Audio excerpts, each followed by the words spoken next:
Lesson 8.5 is modeling data with sinusoidal functions. So for the first question, they want us to explore the sinusoidal regression equation of the graph to the nearest hundredth. So what we're going to do is, as you can see, it's not in chart form like we're used to. So when we actually put this in, we're going to have to label L1 and L2. L1 will be your x-coordinates, which as you can see, the first coordinate that they give you is 0, and L2 is your y-coordinate, 2. The next point is 10 and 120. The third point is 15, 160. Then we have 20 and 120, 30 and 2, 40 and 120, 45 and 160, 50 and 120, and finally our last coordinate is 60 and 2. So what you're going to do is in your graphing calculator, you're going to enter the L1s, meaning your x-coordinates, into stat number 1. And so you're going to enter all those x-coordinates, which are the times and minutes, into L1, and then your height, which is your y-coordinate, into L2. Then in your calculator, you're going to press Stat Calc, and you guys are going to go to something that says Sin Regression. So yours is letter C. So it should say SIN Regression. As you can see, mine's in a different button on this calculator, but for you guys, you should be putting in letter C in your graphing calculators. So then you'll press enter and keep pressing enter until it lists out values for your A, B, and C. So you're going to write it in this form. Y equals what you have listed as A, you're going to round to the nearest hundredth. So your A value should be about 78.89 to the nearest hundredth. Then you're going to put sign, brackets. Now your B value that you have listed is about 0.21 to the nearest hundredth. And then your C value is minus 1.57, close your brackets, and now you're adding your D value, which is 80.81. So this is the sinusoidal regression equation that they're looking for to help you represent this graph given. Example number 2, they're giving you the information in chart form. So what you're going to do is you're going to enter your times into L1 and your heights into L2. Before you start this question, you should press second plus sign.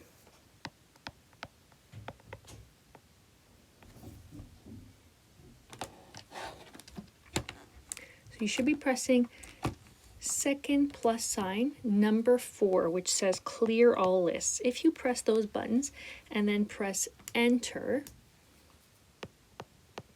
what that will do is it will clear all of the numbers that you had previously put into that equation for the previous question.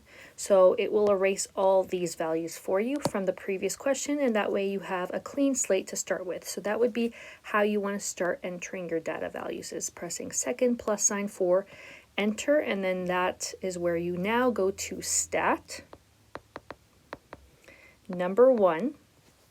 And now you're going to enter your time as L1, time, and your height as L2. So once you do that, you're going to get an equation. So the equation that you should be getting looks like this. The regression equation. Once you press letter C again, just like the previous question, you're going to get y equals 246 sine 0.17 x minus 1.57 plus 295. Once you have the equation, you're going to go to your y equals button. You're going to clear whatever's there, and then you're going to press the button VARS, V-A-R-S, and you're going to go to number 5 for statistics, and you're going to go to the right for regression equation and press number 1, and that will copy and paste the equation for you. Once you have it copied and pasted for you, what you're going to do is you're going to graph it. For x, you should find that your window for time should go from 0 to 74 minutes, going up by 1. And for y, we're just using the values in our chart. We're going to go from a height of 0 up to the highest height that we see is about 295. So we can go up to 300, going up by 1 as well. So once you have this scale done, make sure that you are in radians mode. So whenever you're doing a real life question, make sure you're in radians mode, and then you're going to graph this. So for this question, they're saying that Jordy will be, his friend Yale is in a building that is 400 feet at height. And they're asking, when will Jordy, when he's on this Ferris wheel, be at the same height as him? So we want to see where he's in line with Yale. So what we're going to do is y1 is going to be that sinusoidal regression that looks like approximately this. So you should have cut and paste that into it already by doing that var statistics and then regression equation. So that should be approximately what your y1 was. y2 you're going to put as 400. And you're going to see where it intersects. You're going to look for the first intersection point that it has with the graph, and then you're going to press second, trace, number 5. So that will help you get the intersection. You're going to move as close as possible to the intersection and press enter 3 times. So I'm going to demo that for you.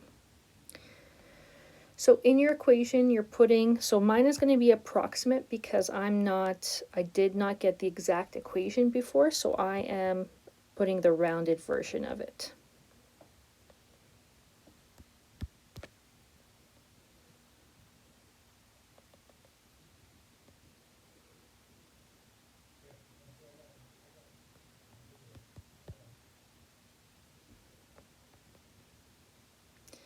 So like I said, y2 you're putting as, y2 can be the equation, y3, it really doesn't matter where you put them. And then your window, we're using the window from 0, I said, to 74.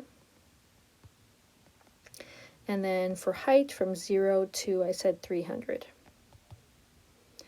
Now I'm going to make sure that I am in radian mode, which I am, and I'm going to graph it and get something like this. Okay, so with my window, oh, actually, I just looked at it. With this equation, my window should be higher because I just saw that there's a value of 541. So I should make sure that instead of 300, let's go up to 600 because we have to be higher than 400 for sure to be able to see the top of our graph. So I'm going to go up to 500 for my y max. When I graph it, now I can see that there's the intersection between the red and my black graph. You want to find this first intersection by going second, trace, number 5, go as close to the intersection as you can and press enter 3 times. So you should get that it's about 11.85 for you guys. So you should find that your x value is 11.85 minutes. Now, what was Jordy's height after 25 minutes of being on the Ferris wheel? This is where we can go trace in our calculator. We will want to clear that 400 though, so you'll want to clear the 400 so that you just have the regression equation on there. Then you guys are going to press trace 25, enter.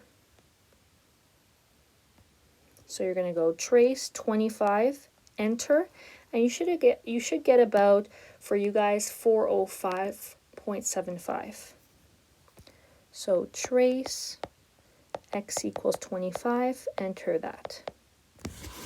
And your y value should be about 405.75 meters. Example number 2, as you can see, there's a lot of values here. So what you would want to do is get the equation of this first. Okay, so get the sinusoidal regression of this. So with this one, you're going to enter your days as L1. So this will also be L1, this will be L1.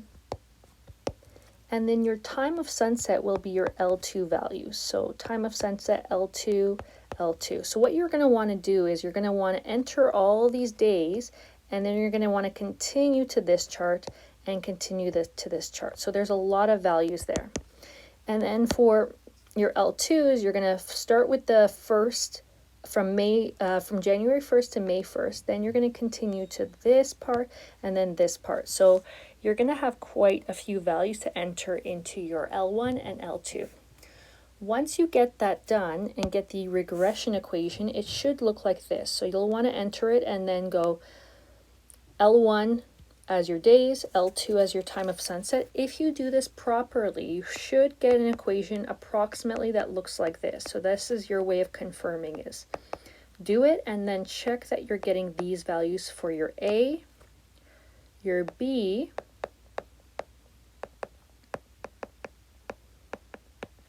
your C, and your D.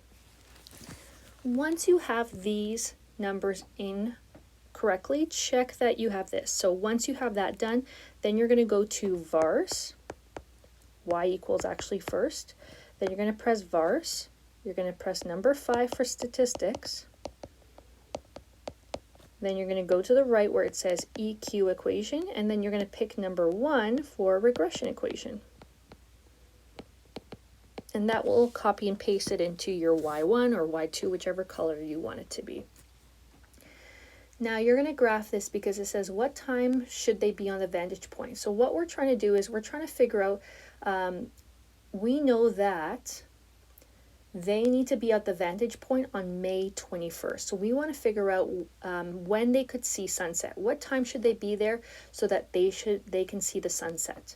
So May 21st, we need to find out the day number first of all. So the day number would be, we would look at May 16th, which is the closest to it. So we know that day 136 is May 16th. Now if I add 5 days to this, that will take me to May 21st. So as you can see, if I add 5 to this, I get 141. So that is day number 141 to be at May 21st. So once you have this graph, you're going to use the window for X to go from 0 to 300, actually 400, going up by 1. And for Y, you're going to use 0 up to, the highest value that I see looks to be about 8.35. So I'm going to go up to 9, going up by 1. So once you have it graphed, you have to be in radians mode. Always make sure that it looks like that wave mode. Once you have it graphed, you're going to press trace, X equals 141, and then you're going to press enter. And what you should get is the Y coordinate, which is about 8.09 hours. So that's what, that's the time. So the time of afternoon that the sun would set. So afternoon, that's how many hours we should expect that the sun will set. So what we need to do is convert this to hours. So we'll take 0.09, which is this decimal part, and we'll multiply by 60 first of all. That will give us about 5.4 minutes. So we're actually going to have to round down, because if we round up, we're going to actually miss the sunset. So we're going to round down to 4 minutes. So we know that 8 hours and 5 minutes after noon, we will see the sun setting. So that means they should be at the vantage point before 8:05 p.m. if they want to see it as a class. So that would be our advice to them. Okay, so get the equation, graph it, and then May 21st, we found out the day number, and then we pressed trace, entered it, and we got how many hours of afternoon, after 12 o'clock, would the sun set. So that's what we were trying to figure out, the exact time using that information. Okay, so that is it for lesson 8.5. I hope you guys have a good day. See you soon.